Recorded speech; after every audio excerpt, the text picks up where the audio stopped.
এই চ্যানেলে তোমাদের সবাইকে স্বাগত জানাই। এই চ্যানেলে যারা নতুন আছে তারা অবশ্যই চ্যানেলটিকে সাবস্ক্রাইব করবে। ভিডিওটি ভালো লাগলে অবশ্যই লাইক করবে, শেয়ার করবে। এখন আমরা একটি গল্প পড়ব।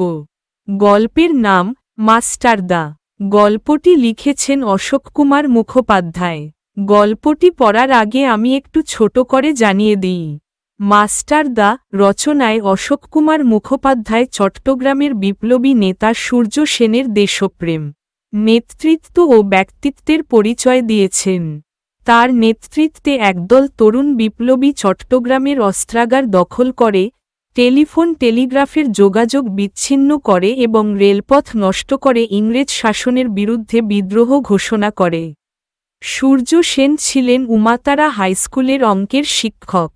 সাধারণ পোশাক, শান্ত স্বভাব ও কম কথা বলার আড়ালে তিনি ছিলেন অসাধারণ সাহসী ও দূরদর্শী নেতা।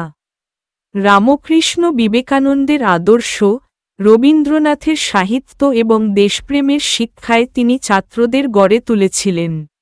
তার উদ্দেশ্য ছিল তরুণদের সংগঠিত করে ইংরেজ শাসনের বিরুদ্ধে সংগ্রাম করা এবং ভারতমাতাকে পরাধীনতার হাত থেকে মুক্ত করা।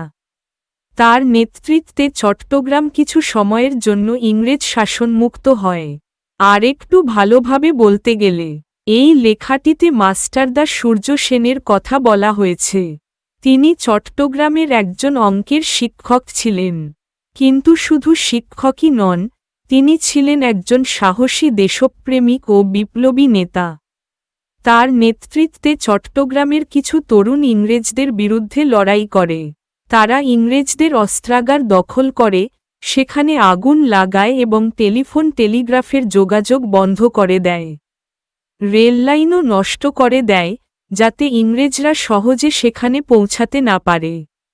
তারা চট্টগ্রামকে কিছু সময়ের জন্য ইংরেজ শাসন থেকে মুক্ত করার ঘোষণা দেয়। সূর্য সেন দেখতে খুবই সাধারণ ছিলেন।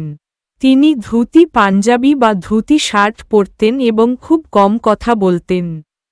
কিন্তু তার মধ্যে ছিল অসাধারণ সাহস, বুদ্ধি ও নেতৃত্বের ক্ষমতা। ছাত্রদের সঙ্গে তিনি বন্ধুর মতো আচরণ করতেন। তিনি ছাত্রদের ভোরবেলা ব্যায়াম করতে শেখাতেন এবং দেশপ্রেমের আদর্শে গড়ে তুলতেন। রামকৃষ্ণ ও স্বামী বিবেকানন্দ ছিলেন তার আদর্শ। তিনি রবীন্দ্রনাথ ঠাকুরের কবিতা ও গান খুব ভালোবাসতেন এবং ছাত্রদেরও রবীন্দ্রনাথের আদর্শে অনুপ্রাণিত করতেন। সহজ কথায়, মাস্টারদা সূর্য সেন ছিলেন এমন একজন শিক্ষক, যিনি নিজের ছাত্রদের দেশপ্রেম, সাহস ও ত্যাগের শিক্ষা দিয়ে ইংরেজদের বিরুদ্ধে স্বাধীনতার সংগ্রামে নেতৃত্ব দিয়েছিলেন। এখন আমরা গল্পটি পড়ব। বলেছে, সাংঘাতিক কাণ্ড।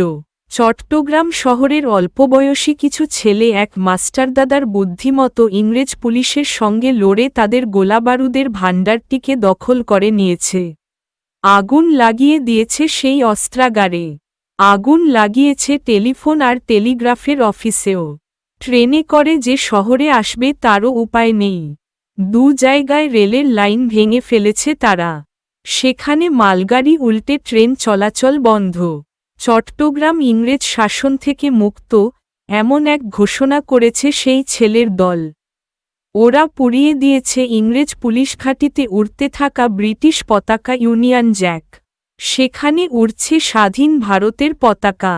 ভারতবর্ষ শাসন করতে এসে ইংরেজরা বোধহয় এমন মারের আগে কমই খেয়েছে। তারা মনের সুখে রাজ্যপাট চালিয়েছে এতদিন।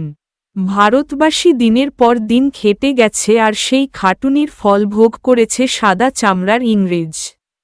প্রতিবাদ করতে গেলেই এদেশের মানুষের কপালে জুটেছে অত্যাচার। এদেশে রাজত্ব করতে এসে তাদের স্পর্ধা একেবারে আকাশ ছুঁয়েছে। কোনো কোনো প্রতিষ্ঠানে সাদা চামড়ার লোক ছাড়া অন্য কারো ঢোকার অনুমতি নেই। রেস্তোরাঁর গায়ে নোটিশ ঝুলছে কালো চামড়ার লোক এবং কুকুরের প্রবেশ নিষেধ। এমন অন্যায় বেশিদিন চলে না। প্রতিবাদ হবেই, প্রতিরোধ গড়ে উঠবেই।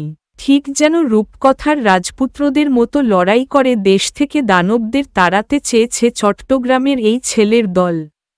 তাদের মনে হয়েছে ভারতবর্ষের একটা জায়গায় যুদ্ধ করে যদি ইংরেজদের তাড়ানো যায়, সারা দেশ জেগে উঠবে।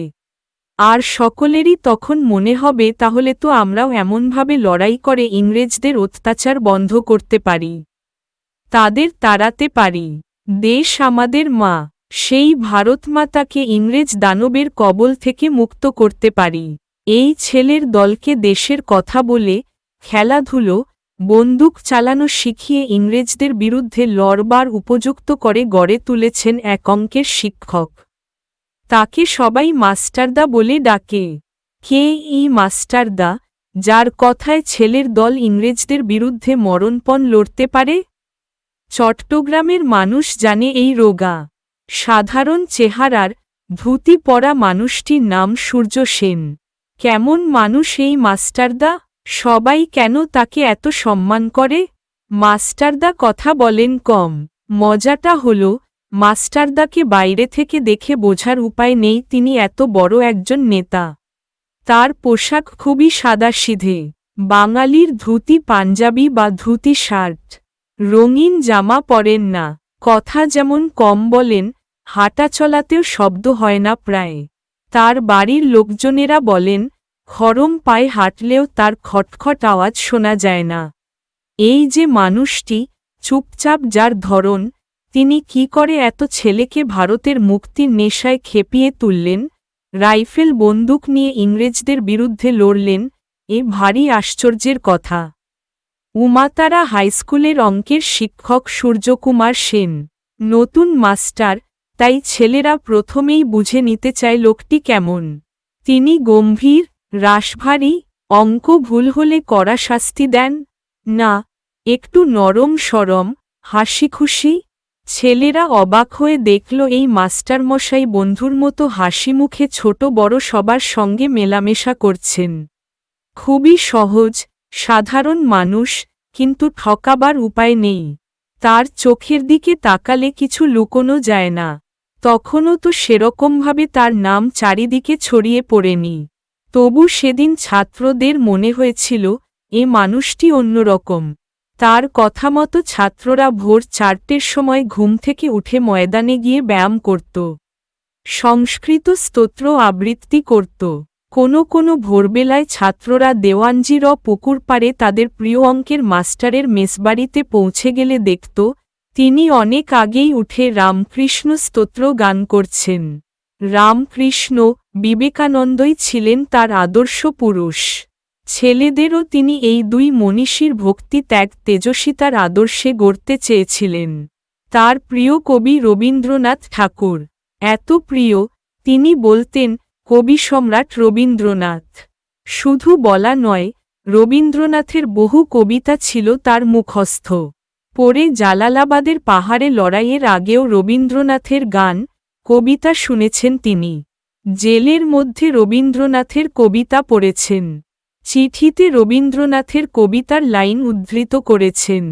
সাথীদের তার কবিতা পড়তে অনুরোধ করে বলেছেন, রবীন্দ্রনাথ আমাদের ভারতবর্ষের এক মস্ত বড় সম্পদ। তবে উমাতারা স্কুলের ছাত্ররা সেদিন অঙ্কের শিক্ষক সূর্যকুমার সেনকে একটু অন্য নজরে দেখলেও বুঝতেই পারেনি এই মানুষটি একদিন শক্তিশালী ইংরেজের বিরুদ্ধে লড়বেন। 3 দিনের জন্য হলেও চট্টগ্রামকে বিদেশি শাসন মুক্ত করবেন।